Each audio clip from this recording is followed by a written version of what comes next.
have you guys seen these videos? I'm gonna be completely honest with you.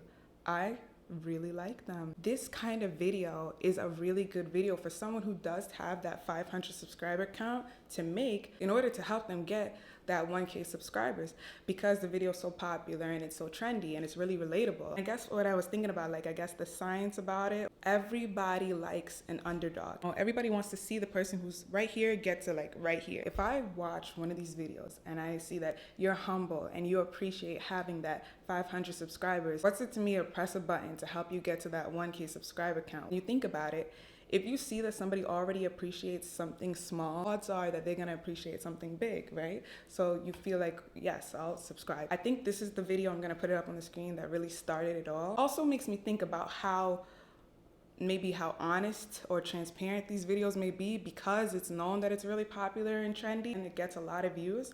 But these videos are so relatable because YouTube is one of those things that a lot of people really want to do, but it's seen kind of as right now very oversaturated. It's seen as kind of unattainable, the goals that we've seen other people achieve. So for someone else to make a video about it and say that even though I didn't get to that 1 million mark or that point, this has still helped me in some way, it makes someone else watching want to keep going or keep trying. It's still worth doing. It makes someone else feel inspired to do it. I talk with my hands a lot, you guys. You're just gonna have to bear with me. And I think that's what's really good about it. These videos really show you that, yes, you can make a YouTube channel. And no, it doesn't have to be a 1 million subscriber Mr. Beast YouTube channel, but it's still worth it to pursue and it will still positively impact you. But let's be so for real. Is making a YouTube channel with 500 subscribers really life-changing, Is that really the case? I think that depends on you. I think what I've seen, the major overall theme of how it does help you is from the confidence aspect. You're really putting yourself out there, and there's not a whole lot that can go wrong because you're putting yourself out there to an audience that's not necessarily that big. There's not a whole lot of backlash that you can get from doing something wrong or being canceled or something like that. It can also teach you discipline. If your goal is to be more consistent or post every single week or to learn how to edit, you're learning new skills, you're learning discipline, you're telling yourself, okay, I'll film this, edit it at this time, put it out at this time.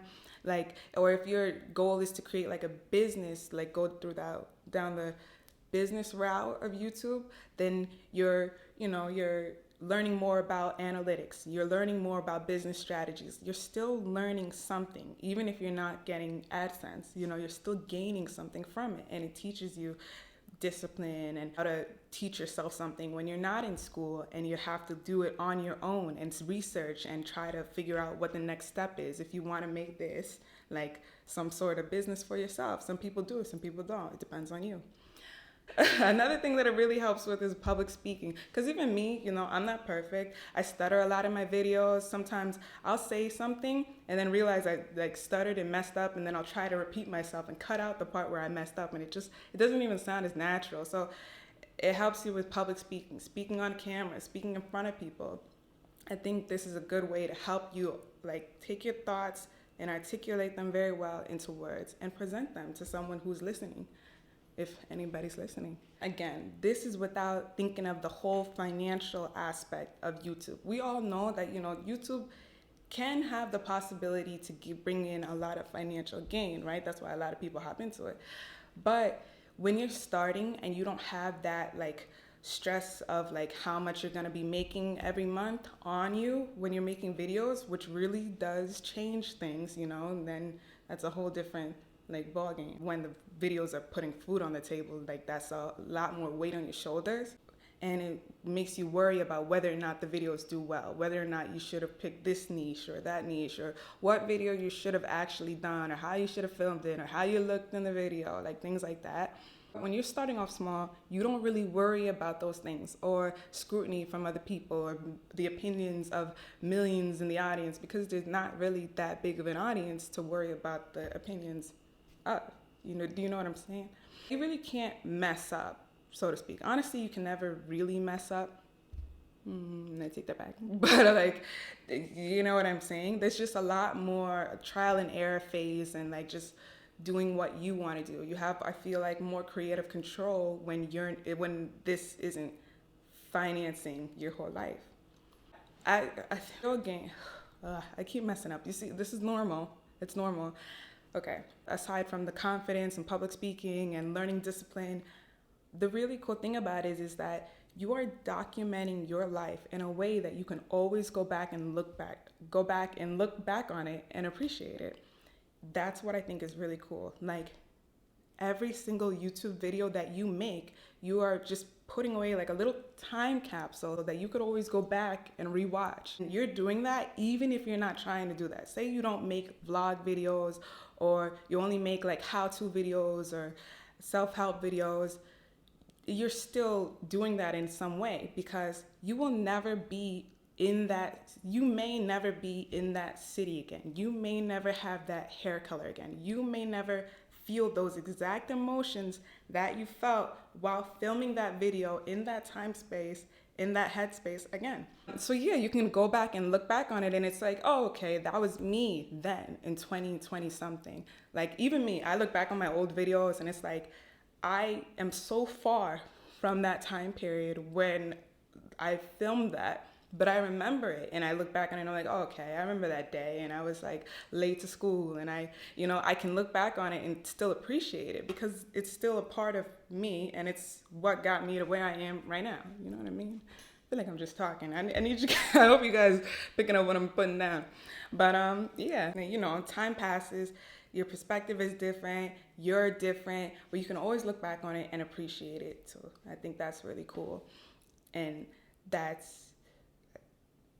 think that's pretty special. Because yes, you have videos on your phone and stuff, but like you making this video and filming for a reason or to say something or to tell a story or to teach something, it's a little bit different than, the videos on your phone, unless you do that.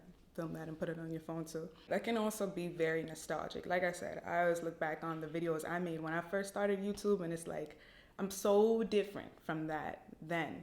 But it's just a huge part of where I am right now, like I said. But also these videos are really encouraging. And I think that's what adds to the relatability because it's like, what they kind of say is like, keep making videos, like you don't need 1 million subscribers or 10,000 subscribers to just keep making videos. You will learn as you grow. And if you are like learning how to edit and learning different like things about yourself, or you learn how to connect with the people who are watching you, you will continue to grow. Basically, that's what it's saying. And there are just so many possibilities with YouTube. You really don't know how far it could go if you at least try. You really don't know how far it could go. There's a doctor on YouTube, I watch him all the time. He's one of my favorites. His name is Ali Abdal, and he makes really good videos, like informative videos. And he was a doctor, and he quit being a doctor to pursue YouTube. If you're new here, my name is Ali. I'm a doctor turned entrepreneur, and I'm the author of the brand new book, Feel Good Productivity, which is all about how to be more productive in a way that actually feels good. Because it was a better financial idea, and it made him think in a strategic business way. It made him happier. So you never know how far it could go. And for a doctor to quit being a doctor and pursue YouTube, that says something. So it could really take off.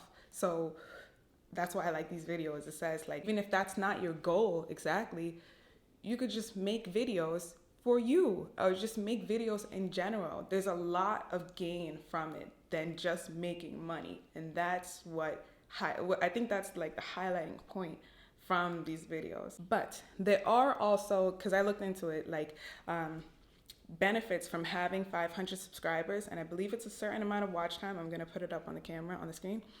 Having 500 subscribers does allow you to monetize your content through like fan funding or super chats and things like that, or for people who watch you to be able to buy your merchandise. So there's that. There's still like that aspect of it, but you won't be able to get AdSense. For that, you will need the 1,000 subscribers and the 4,000 hours of watch time, which may take a little bit more work. So there's that. But at the end of it, I really like these videos and I really wanted to talk about them. I just really like the trend, and like I kind of wanted to like dive a little deeper into like the psychology of it and like the idea behind it. So I just wanted to talk about that with you guys. And I think you should make a YouTube channel. Why not? You know, why not? If you like this video, comment, like, say what's up. Tell me how your day's going. You know, I really like when you guys comment because it makes me feel like I'm not talking to myself in this room with this camera. It just feels like a more real situation, especially if you guys comment and you have your own YouTube channel. So I like know who I'm talking to and I click it and I'm like, oh, okay, there's you. Hey, what's up? Like I'm familiar with you. I hope this video was interesting. I thought the topic was interesting. That's why I wanted to talk about it. And I hope you guys liked it, found it a little bit informative in some way. But yeah, have a good rest of your day. Thank you for watching, as always.